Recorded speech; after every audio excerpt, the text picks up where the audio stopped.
Hi there everyone, it's Cassie. Welcome back to my YouTube channel for another video. Today we're going to be showing off 4 of the brand new Spellbinders kits for December 2023. We're going to be showing the die of the month, the Glimmer Kit of the month, the new Stencil of the month, and the Embossing Folder of the month. And I am in love with them all, so we're going to go ahead and make 4 cards for you today. So buckle up, this is going to be fun. All right, we're going to start with our die of the month. I'm going to pull all those little pieces out. You're going to get all the pieces that you need to create this cute little scene. I've gone ahead and die cut everything out that I needed. So we've got our little base. I did that out of some chocolate cardstock. And I did die cut the umbrella that had the little panels. I cut that out of 2 different colors. And you'll notice if you've watched these videos that I've done for Spellbinders before, that I tend to like to pick a color palette and then try to make all my cards sort of match that. It just, for me, it's aesthetically pleasing, and I just think it's a little simpler for me. So that's what we're going to do. I'm piecing together the umbrella right now. And then we'll zoom in here so you can see it a little bit better. But I feel like this die has some good potential, not only for lots of different color combos, but for however you want to do the scene. It has the pieces to make the bottom half of a girl and the bottom half of a boy. I am going to put my boy and my girl both under the same umbrella, but you could very simply make it just the girl, just the boy, both of them using their own umbrella. I just feel like there's some good options here. And so I'm going to pull out those pieces to start working on our girl. Our umbrella is pretty much done. Well, no, it is done. And you'll notice with that girl piece, the legs actually have a loop at the top. That would be if you wanted to make this an interactive type card. If you want the girl's legs to swing, you could very easily do that by just adding a little piece in the center there, and then you could make her swing. I'm not going to do that today. I think that would be super fun if you were trying to get her to just by herself, that just look like she's walking quickly across the ground. How cute would that be? You get the part for her little dress. I put on her shoes. And then here are the parts for the boy. You get the parts to make the base of the shirt, and you get the stripes. You get some socks that have the boot parts on them, or the shoe parts, so that you can just attach the shoe to there. And it does matter what order you go for your stripes. One of them is a little bit bigger than the other, and I wasn't paying attention to that, so I'm going to have to switch that around. But this piece is a little bit bigger, and it should have been not in this position, but the one down below it. And so I'll fix that. I'll change that up. But I'm using my pickup stick to put all those pieces down. And this piece, or this tool, is just vital for me, especially when you're working with small die pieces or die cuts. So there's how his shirt's going to look. I just think that's really sweet. And then you'll notice I've cut his socks out of that same red that I used for her dress and her shoes. I'm going to attach, I'm just putting a little piece of glue at the very top of the sock, and then I'm going to attach that to the pants. Sorry if that's a little hard to see. I did use brown for his pants. This has been the reason why I've thought about potentially getting one of those white glass mats that you see. I feel like that would add a lot of light into my room and just make, I don't know, maybe make it a little bit more visually appealing to watch these videos. I don't know. What do you think? I would love to hear what you have to say about that, or if it really just doesn't matter to you. All right, so now I'm attaching the boots or the shoes to the bottoms. That's what I really like about these dies. They're actually fairly simple to put together. And then I'm going to attach his shirt to the top part of that. And I'll just do that with that thin little line of glow at the top of his pants. Then I'm going to attach her dress down. You'll notice that obviously part of that circle for her to sway is going to show, and that's okay for now. But when I put the umbrella up there and I want her to stand like she's standing just tiptoe next to him, it shows a little too much. So I'm going to go ahead and trim that down. You could leave it as is, make it look like it's her arms if you wanted, but I'm going to go ahead and just trim that excess off. I just don't want it there. And then they are virtually done. So I'm going to start working on the panel. We'll move them off to the side. We'll pull some of those dies away. And I've got a piece of cream cardstock that measures 4 1/4 by 5.5 inches. And then I've just trimmed down this piece of dark blue cardstock to about 1 inch, I guess. And then we'll glue that to the very bottom. Next, I'm going to bring in the embossing folder of the month. It's so pretty. And just follow your manufacturer's instructions on how to run that through your die cutting machine. I have a Platinum 6, so all I use is the base, the embossing folder, and then one of the plates, and it runs through just perfectly fine. And you can see how that's going to turn out. Love it. So now I'm going to bring in some Remember Me ink by Simon Hurley Create. I just feel like that matches so well with the colors that I've chosen. And I'm going to bring in a blending brush and just brush that along the edges of my panel. I'm doing a light coat at the top. The bottom I'm going to do pretty dark just to kind of, I don't know, ground it a little bit more. But I wanted it to look like it might be raining. That's why I chose the blue. And so then I'll clean up my mess. And then we can start assembling our panel. So I'm going to just use glue for everything. You could have a lot of fun with this and use dimensional tape or foam tape. But I'm going to glue him down, and then I'll glue her right next to him, making it look like she's tiptoe up. And then I'm going to take my umbrella, and I'll glue that down as well. But I'm going to shift it just a little bit after I blend a little bit of ink on the top of it, make it look like the rain's on it. So then I'll put the glue on the back, and then we'll tip it so that it's leaning more towards her. How cute is that? And then I should have done this first, but I'm going to take one of these little heart dies, and I'm going to glue it to the umbrella. And obviously it's going to go beyond the umbrella, and this is why I should have put it on the umbrella first, but it's okay. We're going to go ahead and put that down. I can easily trim that down, so that's what we're going to do. And at this point, I don't have a sentiment figured out. You'll see in the picture after I make this card that I did use the word love. I did cut it out of some of that lighter pink that I have, and then I attached that. But you'll see, I'm attaching this to a cream colored card base. I haven't used cream in so long, and I love it. I wish I used it more, so I might have to do that. And so that is our die of the month. I love how that turned out. So let's move on to our embossing folder of the month. Same process. We're just going to use some of that blue cardstock, run that through our die cutting machine, and then I'm going to bring in that same color once again just to make it pop, kind of frame this piece up a little bit more. It's that same Remember Me, and we're blending it all around the edges. But I'm not done with this background. I want to do a little bit more. I am going to pull out some foundry wax. This stuff I haven't used in quite a while, but I do love the way it looks and just how it works. So it's gilded, so it's gold, and I'm going to put a little bit on my glass mat. You don't want to pour too much or more than what you think you can use before it's going to dry, because once it dries, that's it. You're not going to be able to reconstitute it really. So I'm just putting a little bit down at a time, using my finger to brush this all over that background. It's heavy in some areas, which is kind of what I want. I want it to look a little bit all over the place, mostly just trying to hit those raised edges with it. And you could use a brush, but that brush then is now going to be your foundry wax brush. I don't think I have one of those, to be honest with you. I used this stuff when it first came out, used it a lot, and then just kind of didn't. So I feel like that's probably what I do with a lot of my stuff. I use it for a while and then forget about it and then bring it out again, which is fun. It's like discovering new products and shopping your own stash, which we should be doing anyway, right? How fun. All right, so now I'm just going to clean up that mess. This foundry wax now does one more thing. The cool part about it is that once you heat it, it's going to raise, and it's going to basically look embossed, but it's wax. So you'll notice that it kind of changes, it brightens up as I'm heating that, and it raises up. It's like just putting wax on parts of those edges. And I really love how that looks. In some parts it's brighter, some parts it's not quite as bright.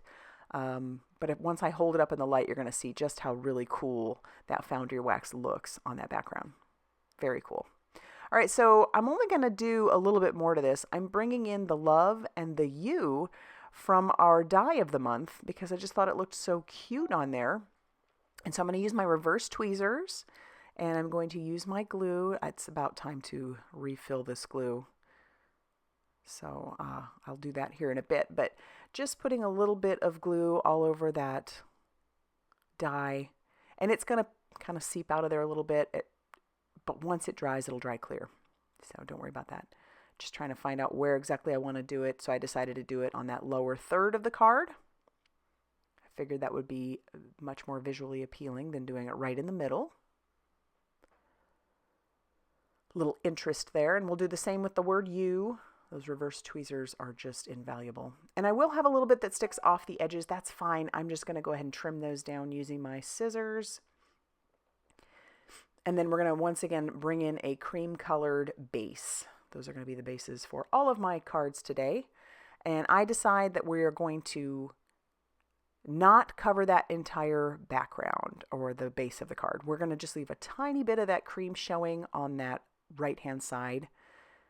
And that does mean I will have to trim down my panel. I'm okay with that. So I'll bring in my guillotine trimmer, and then we can just trim off that little bit of excess. And I did have a little bit more cream showing at the bottom there too, so I'm going to trim that down also. But that's going to finish off our embossing folder of the month card. And I just think that turned out so nice. All right, so let's move on to our Glimmer Kit of the month. This comes with 4 glimmer plates and a die cut to die cut the sentiments that say Happy Valentine's Day and Happy Galentine's Day. And mine came with Aura. That's the glimmer foil that mine came with. From my understanding, you may get that. You might get a different color, but that's the one I got, and I think that stuff is so beautiful. So I'm going to share a little secret with you. I had to redo my big panel 3 times. And I don't know why it didn't dawn on me that it just needed a little bit more pressure. But I'm using my quick cutter to trim down my foil. And yeah, I'm kind of embarrassed to say that it took me 3 times. So just know that it happens. Somebody who stamps and foils and all those things on a regular basis still screws up from time to time, or even, discovers that there's more that you need to do. And in this case, I realized I needed more pressure. Every one of those glimmer plates might end up being a little bit different. Maybe there's a slight bit of thickness difference. I don't know. All I know is that, yeah, it took me 3 times and I finally figured it out. This one for the Galentine's Day and Valentine's Day die or plate, it worked perfectly and I didn't need a shim. But this one that I'm putting down, and I like to do my sandwich. I have my cardstock, I put my foil pretty side up, then I put my glimmer plate down, facing down, and I use mint tape to hold everything into place. Just trying to make sure that's going to line up. It doesn't end up making a difference, but we put that down. We use some mint tape to tack everything into place, and then I'll just stick it down on top of my glimmer hot foil system. And you'll see that my plate is already green, so it's ready to go. All I need to do is hit the timer button. And then once the timer goes off, I'll bring in my plates and we'll run this through our die cutting machine, our Platinum 6. And this is where I'll show you. This one foils perfectly, so it looks good. Hopeful for the next one, but it didn't foil well at all. You can see it even on the foil. And that made me sad. So I tried it again. And then it wasn't until I did that 3rd time that I was like, you know what? You need a shim. So I'm going to put a shim down. And I'm only going to do the flowers to start. And yes, I'm going to go ahead and do it right on the back of one that I already messed up. I don't care. That's fine with me. Not worried about it.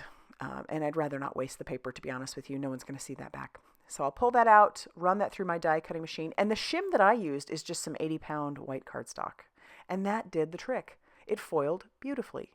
So if you're having issues, maybe you need to test out shims. And I don't always have those problems. So that's why I didn't think of a shim. All right, so we are good to go on that. I'm going to trim this panel down a little bit, and then I'm going to bring in my colored pencils to color this up. I am speeding this up about 4 times because I'm not doing really anything special as far as coloring. I'm not blending anything. I'm just putting that color down. And I will say the Aura foil reflecting on my camera is not making it super easy to be able to see how I'm actually coloring these.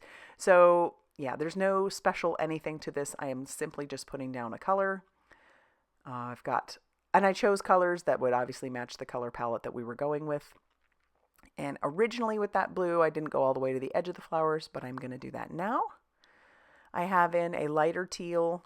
That's going to be for our leaves. So I'll get started on that here in a second. And then I do bring in an even lighter pink for the rest of those pieces. So we'll bring in that green, or that light teal. And I think it does a beautiful job on all of the leaves. But I do like foiling on darker cardstock and using colored pencils. I think that's just a beautiful look. So that's how that turned out. I really, really like it. And the sentiment's great. Thanks for just being you. So pretty. So now what we're going to do is trim down a panel to be 4 1/4 by 5.5 inches. Run that through the embossing folder, or with the embossing folder. And I did fill my glue, and it was super runny, and I almost ruined my project. Oh my goodness. So I refilled my glue, probably should have shook it up a little bit, did not do that. And so that's why I have a little bit of a watery mess there, but it's okay. It's fine. Everything worked out just fine.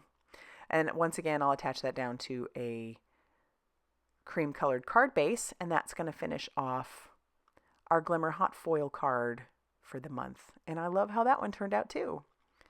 So now we're going to move on to the stencil of the month. These are new, and I'm so excited to be getting to play with these. This one has 4 stencils in it. They're all marked 1, 2, 3, and 4. They all have lines on them to show where you're going to line your card up. And you do want to have a card base that measures 4 1/4 by 5.5 inches. And that way you can line those stencils up super easily on there because, like I said, there's some little embossed lines to make it super simple to do that. I'm using my Tonic platform. For me, that just works really well. I can just tack those down with those little magnets. And then I'm going to bring in 2 different colors. We've got some Rosy Cheeks from Simon Hurley Create, and then I also have Prom Queen. I wanted to add a little bit of dimension to the flower petals, so I used a regular blending brush for the Rosy Cheeks, and I'm using a smaller like finger brush for our Prom Queen just to add that darker color right at the center of the flower, or right at the base of those petals, where the petal meets the, I guess, the stem or stamen. Then we're going to move in and bring in the second stencil. I'm going to use some Minty Fresh on this one. It's a very light teal color. And I'm telling you, this color combo for like Valentine's or whatever, I guess. I just love it. That cream, that teal, and those rosy colors just make my heart happy. So here we are, just blending that all across that stencil. We'll pull that away, and then we're going to bring in that Remember Me again. So I'm going to use Remember Me on the last 2 stencils because it's going to do our flower stems. And also it's going to end up doing the veins for all of our leaves. So I'm lining that up, tacking it down. And of course, once again, we'll just blend that Remember Me. And Remember Me and Minty Fresh go so well together. I've used this color combo quite a few times. I think, like I said, Remember Me might be my favorite color out of this whole line. And then you pair it up with that Minty Fresh, and I'm like, yeah. So, love it. So very simple to all line up. And then I like these stencils because then you just have these really beautiful, quick and easy card panels. And then all you have to do is mix up your colors if you want. You could do so many different color combos. If you go and look at the examples, you're going to be very pleasantly surprised at so many options. So we'll finish out this card before I clean up my mess by just gluing down our panel to our base. And then I had thought about using some foam tape to add the Happy Valentine's Day, which again, that came from our Glimmer Kit of the month. But I decided I was just going to go ahead and glue it down also. So we'll glue that down to the center, and then that's going to finish off our Stencil of the Month card. And I love, love, love that there is a Stencil of the Month now. Love it. All right, so let's go ahead and take a look at all 4 of the cards that I made for you today using the 4 kits that I have. Yes, I don't have the love on that one, but I did put it on later, as you saw. There's our Embossing Folder of the Month, there's our Glimmer Kit of the Month, and there is our Stencil of the Month. I'll have a link to my blog so that you can go check these pictures out a little bit more if you'd like to. If you like this video, hit that like button. Definitely consider subscribing if you haven't already done so. And as always, I will see you very soon in another video. Bye, everybody.